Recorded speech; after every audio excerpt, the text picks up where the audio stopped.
Hello everyone, and welcome back to a brand new Souls Energy tutorial, and today I'll be showing you guys some basic layering and also how to make an orb. Keep in mind, do not use exactly what I made in this video as a reference, because I'm going to be making something very basic that took me maybe 5 to 10 minutes to make, and you should never spend that much time on something. Always spend more time, tweak it, and make sure that it looks good. So the first part of this video is going to be about ZOffset, and that's a value that I showed in part 1 of my basic Orb tutorial series, but one that I'll go a bit more in depth over here and showcase. So to start off, I'll just set up a particle emitter here. That's going to be a still particle. Now I'll be duplicating the particle to make a second copy of a different color. Now right now we can't really tell anything that's happening, we just see the two particle sets and nothing much is affecting them. But if I go ahead and make them all run in the same spot, aka lower their speed to 0.01, then we're gonna start to see something. So I'll just turn the part transparency up to 1 so we actually see the particles. And what you see here is actually a different phenomenon that is also good to look out for, and that's just having too much light emission. Always use it in moderation. Light emission is going to affect your orb designs heavily, and you'll see that a bit later in the video.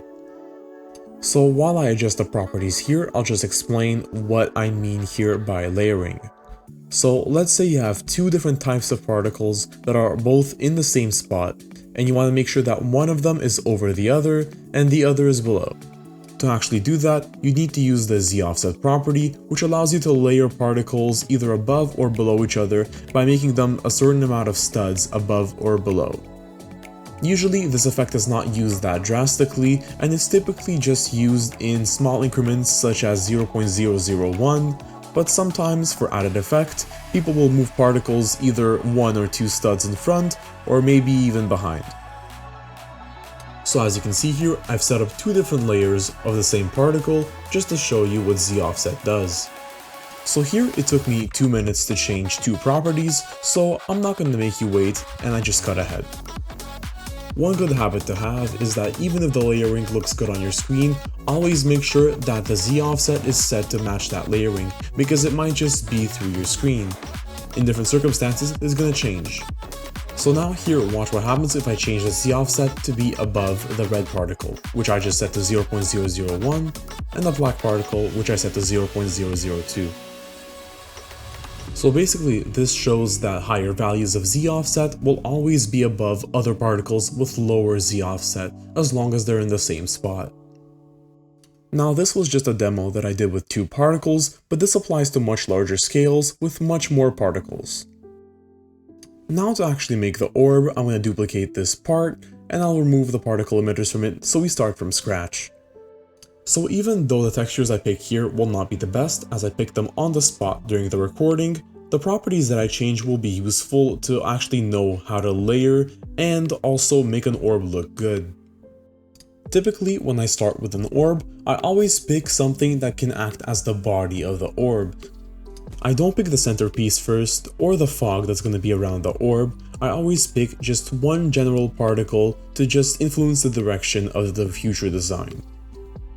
Now, watch closely on how I actually get started with this particle.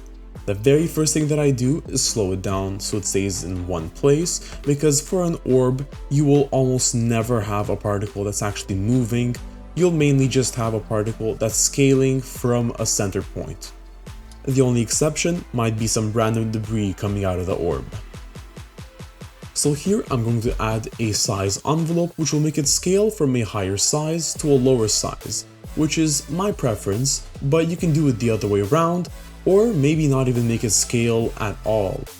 That's all up to you and up to you to actually try out. So to make the centerpiece look good, we always randomize the rotation, because if we keep it the exact same, it's just going to be boring and it's going to be way too uniform in some spots, it's going to be lacking in other spots, and it just won't look good. The next step after setting that up is to actually choose the color. You never want to go too bright, because if it's too bright, the textures will just blend together and it won't look good.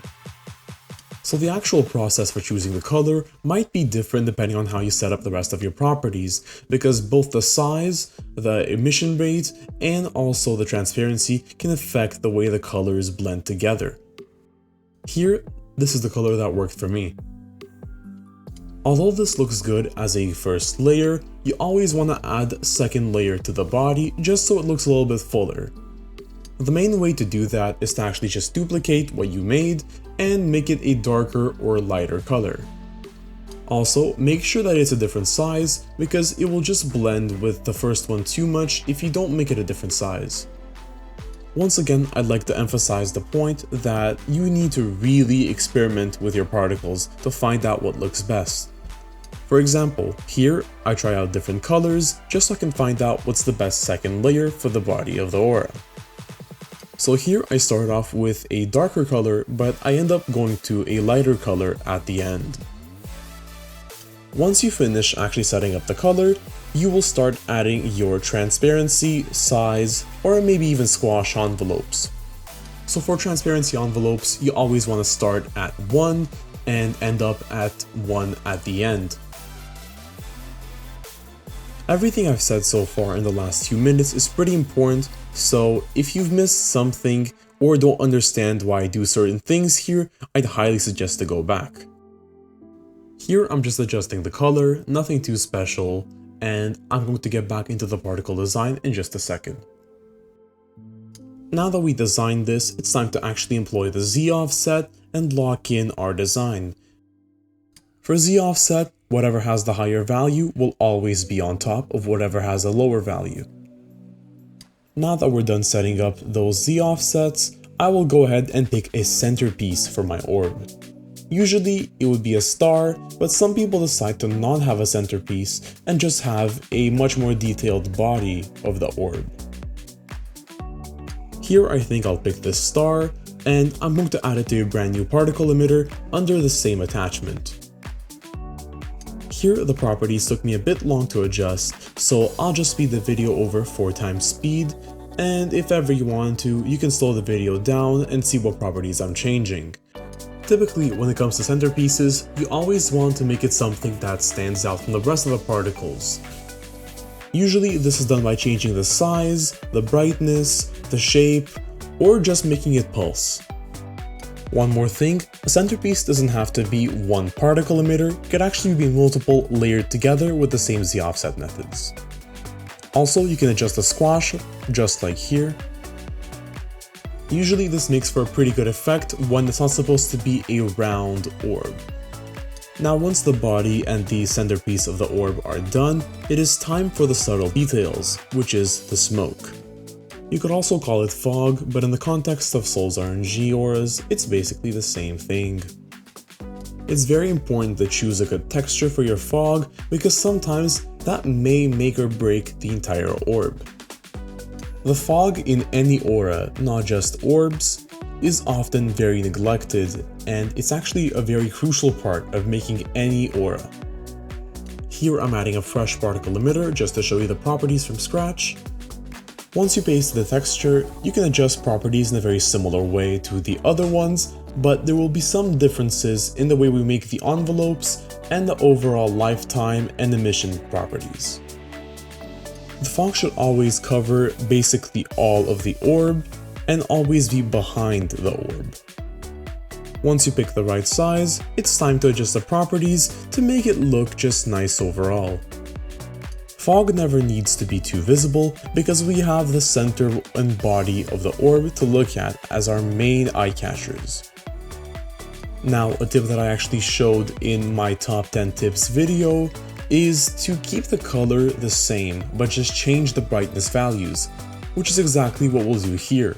I copied the color over from the darkest part of the body of the orb, and I'm going to now adjust the color, emission, and transparency. One mistake I did here that I don't want you guys to make is to not pick a texture that's very uniform, because if it's too round and too perfect, it will never look like actual fog. You want it to seem random, which is why I'll pick a texture such as the one that you're about to see. Reminder, the base plate with assets is actually just in the description of my part 1 tutorial. go visit that video, check the description to get the same particles that I'm using right here. Once you get the seemingly right texture, it's just a lot of tweaking to actually get the right effect. The main things you have to remember here is that the fog should not be brighter than the orb, and it should not be blending too much like here. The goal of the fog is to add atmosphere and also make everything in the center pop.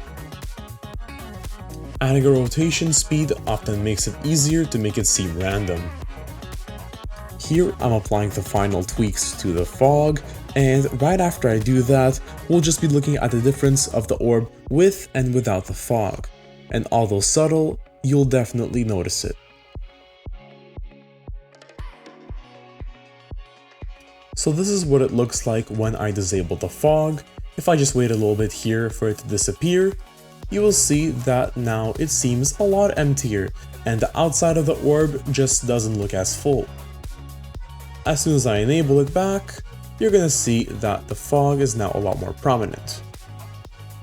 This just goes to show that the fog, even though you barely notice it when you actually look at the aura, is very important because as soon as you take it off, you notice it right away.